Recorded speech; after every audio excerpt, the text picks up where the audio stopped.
shot in 4K ultra high definition. Your number one source for local news. WRAL News. Coverage you can count on. And we're looking at a nice quiet start. It is going to be awfully warm through the weekend. I'll show you how humid it will feel too. Volunteers are ramping up their efforts to get supplies to people in need after Helene. The operation hitting the road this morning with trucks full of essential items. Also, a breath of relief when it comes to what you pay at the grocery store. Port workers will punch their time cards today after reaching a contract agreement. 4:30 is the time as we bring you inside our WRAL studio, and we're back to work here once again at the end of the work week here. Glad to see this Friday. I'm Jeff Hogan.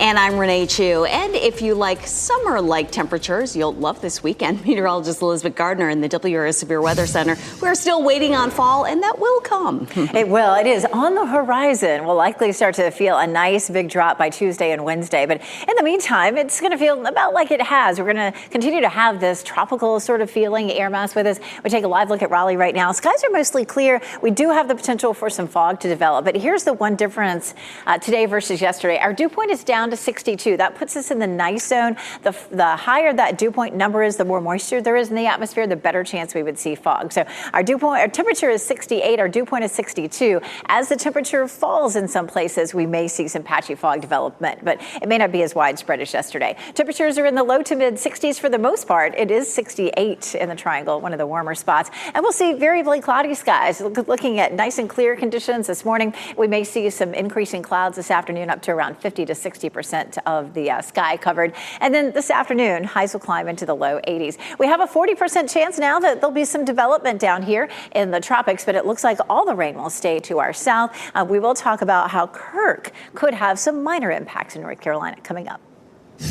This morning, the death toll from Helene is rising a week after the storm hit. As of this morning, we know the storm is responsible for at least 215 confirmed deaths across the South. Yesterday afternoon, we learned 105 of those deaths are in North Carolina, 72 in Buncombe County alone. We just checked the power outage map on the website. Power outage is in the U.S. right now.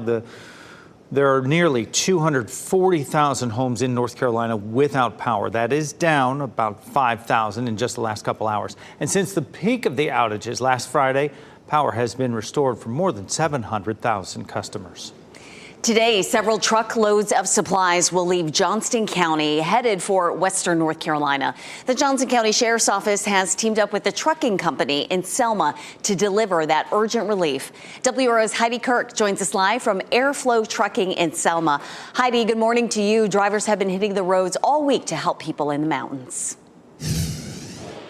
Renee, good morning. This really is a story of support throughout our communities. It's been amazing to see multiple different agencies and groups stepping up to deliver support to Western North Carolina. And right where I'm standing is another example of that.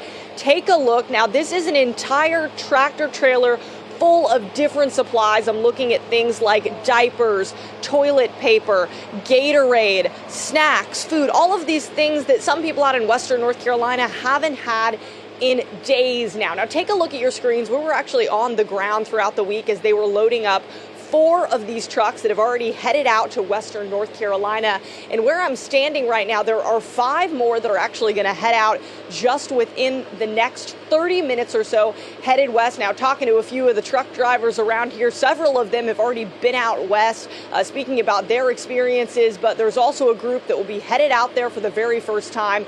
Now, it is worth noting that all of the supplies that you see behind me have been donated by community members just like you, and there's another opportunity for you to donate. You can bring any supplies to the Johnston County Sheriff's Office today from 8:30 a.m. to 5 p.m. And speaking with some of the organizers of this event, they say that this could be something that goes on for weeks, just continuing to deliver that support to those communities that need it.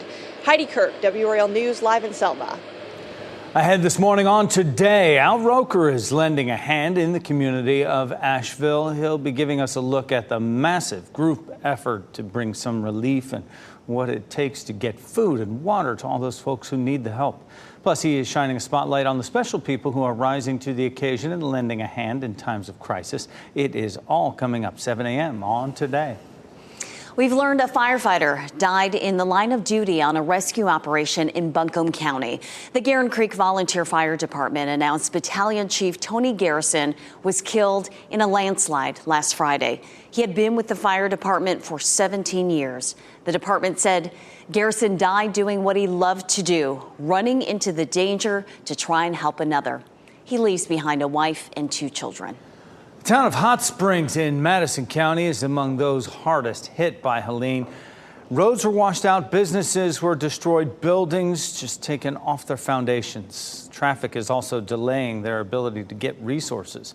With I-40 and I-26 closed in Tennessee, cars are forced through the small town, and they're receiving resources, but manpower to distribute them where they are lacking.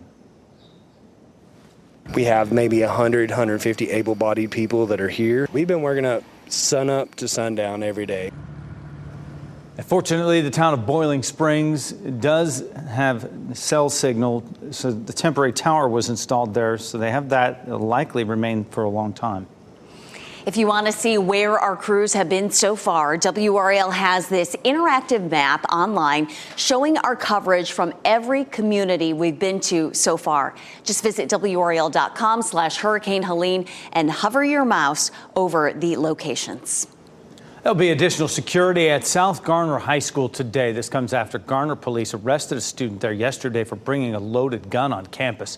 18-year-old Rico Owens was taken into custody after school administrators got a tip that he had a weapon. Owens is facing several charges, including possession of a firearm on educational property, possession of a stolen firearm, and possession of narcotics.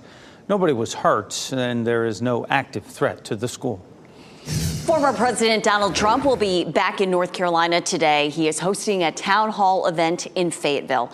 It will be held at Crown Complex on Coliseum Drive. Trump is expected to speak at 7 tonight. Vice President Kamala Harris has 2 big new endorsements. Former Republican Representative Liz Cheney hit the campaign trail with Harris and endorsed her at last night's event in Wyoming.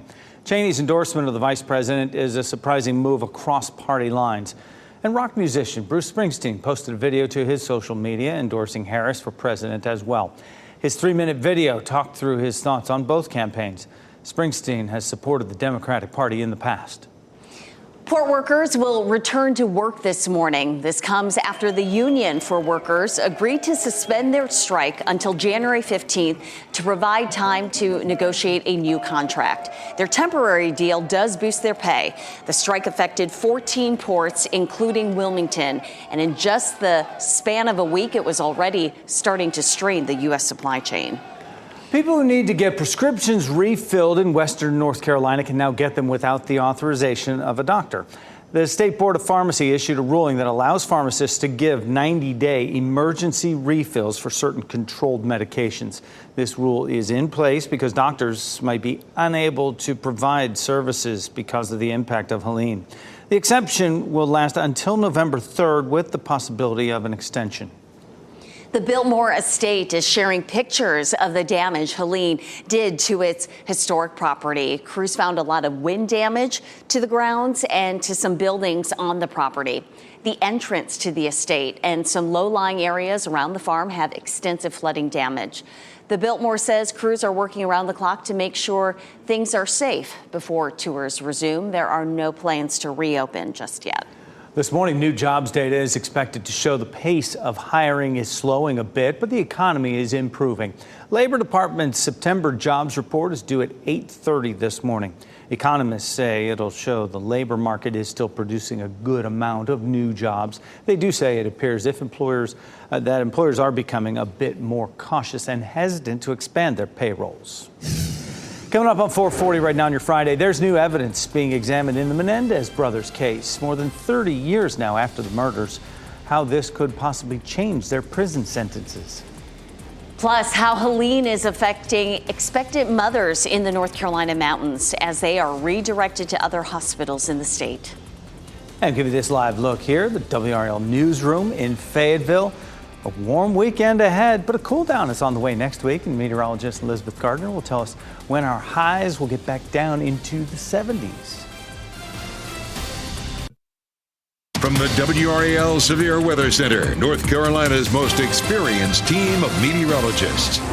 442, taking a live look outside this morning. Feels pretty comfortable, 68 in Durham and Raleigh, but that's one of the warmer spots on the map. A lot of folks heading out the door to low 60s this morning, like Fayetteville, checking in at 63. We're mostly clear at the moment, but of course we could see a little bit of low cloud cover and fog developing. Sometimes we see more of that as we get a little bit closer to sunrise in the 7 o'clock hour. So partly cloudy, the potential for some patchy fog, temperatures in the low to mid 60s heading out the door. Your dog walking forecast looks great. It's pretty comfortable out there this morning. We're going to see that sunrise, of course, and some pretty skies at that point, except for where we end up with that low cloud cover. Looking at a high of 82 for this afternoon. Overnight tonight, we could see a quick sprinkle. I'll walk you through that on Futurecast coming up. Your time is 4:43 here on the WRAL Live Center. I want to show you some images that the company Maxar provided. These are satellite images showing you at least 2 townships in western North Carolina before and after pictures. Let me show you right here. This is an after photo here, specifically focusing on 2 towns, Old Fort and Spruce Pine in western North Carolina. These are just kind of illustrating just how significant the flood damage was from Helene. Obviously, this also providing a picture of what the folks out there have to contend with once they begin the rebuilding process, which obviously right now they're clearing up and some places are already strategizing what's going to happen regarding getting the materials necessary to repair all this significant damage. So much mud and debris left behind. While prosecutors are reviewing new evidence in the case of Eric and Lyle Menendez. The brothers were convicted of shooting and killing their parents in their Beverly Hills mansion more than 35 years ago. The LA County District Attorney is working to determine whether the brothers should be serving life sentences for the murders. He says new evidence supports the brothers' claims that they were molested by their father. A resentencing hearing is set for November 29th. 3 former Memphis police officers accused in the deadly beating of Tyree Nichols could face 20 years in prison after being found guilty of witness tampering. A jury issued this verdict yesterday. It acquitted the officers on most serious charges against them. Nichols was beaten after running from officers during a traffic stop in January last year. He died 3 days later. The officers and 2 others still have to go to trial in state court on murder charges. Women who are pregnant in Asheville are left wondering what's next after having to leave their homes. Moms-to-be are being directed to other hospitals, including ones here in the Triangle for critical procedures. One mom told us she was originally planning a home birth. She moved in with family in Raleigh after realizing if she needed emergency services sooner, they would not be able to reach her. So even the hospital, their Mission Hospital, is telling mothers to not birth there right now. They're asking people to go other places because they don't have water and they don't have a lot of the resources that they normally would. So the fact that, like, if there was an emergency and we had to do a hospital transfer, like, I don't know if I would even be able to. Other expectant moms say they are having issues finding a provider that will accept their insurance out of state. Atlanta Falcons quarterback Kirk Cousins put on a show on Thursday Night Football against the Tampa Bay Buccaneers. He threw for 509 yards in the game, including a game-winning 45-yard touchdown pass in overtime. It's only the 25th time in NFL history a quarterback has thrown for more than 500 yards. The Falcons get the win 36-30 to move into first place in the NFC South. WRAL and Fox 50 are your destinations for NFL football in Week 5. You can watch the Panthers take on the Chicago Bears on the road. That's Sunday at 1 o'clock on Fox 50. Then it's Sunday Night Football, an old-school rivalry game here. The Dallas Cowboys travel to Pittsburgh to take on the Steelers. Kickoff is 8:20 for that. That is Sunday night on WRAL. Sunday Night Football, and feel like summertime in October. Elizabeth Gardner in the WRAL Severe Weather Center, but we'll turn the page at some point here next week. Yeah, it looks like Tuesday is going to be the day that we're going to notice the big change. We're going to get ushered right on into fall. This morning, we're seeing mostly clear skies, a little bit of cloud cover here hanging over downtown Raleigh, right outside the Museum of Natural Sciences. It is 68. The dew point's down to 62. That's a couple degrees lower than yesterday. That means the air mass is just a little bit drier, and so we may not see quite as much fog as we did yesterday. At this time yesterday, We were already seeing fog, and there's none to be seen out there right now. So that's certainly good news.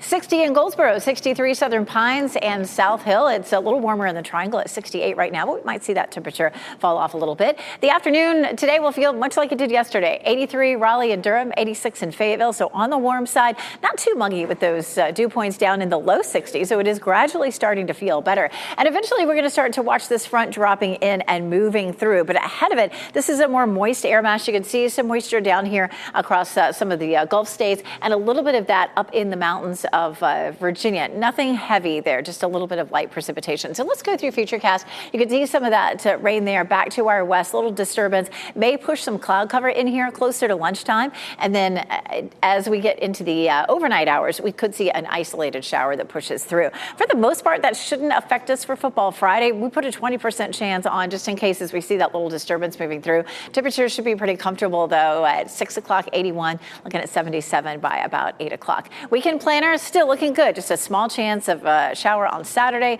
looking pretty dry on Sunday. Partly cloudy skies both days, high temperatures in the low to mid 80s.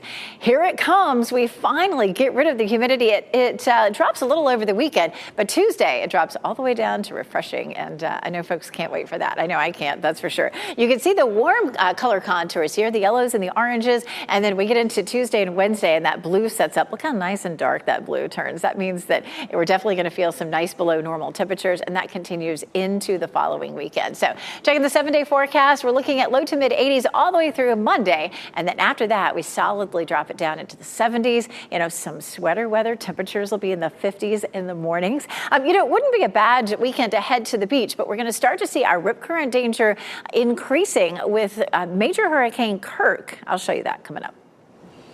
Thanks, Elizabeth. It's not just people needing rescue after Helene, but animals as well. We'll show you the moment firefighters rescued this dog out of a tree days after the storm hit. Plus, Pink Floyd is selling its music rights. What that'll mean for the future of their songs and artwork.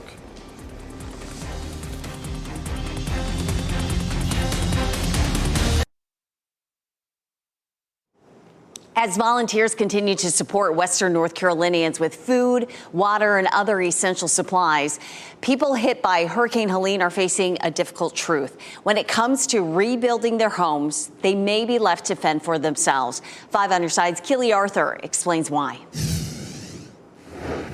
It's like a nightmare. And every morning we wake up like, nope, this is real. Stephanie Hargrave's new reality is a nearly destroyed Fairview home, but she's keeping it in perspective. We really don't know what we're going to do. Are you okay? Yeah. It happens a few times a day. Just breaking down. Yeah, but we're alive.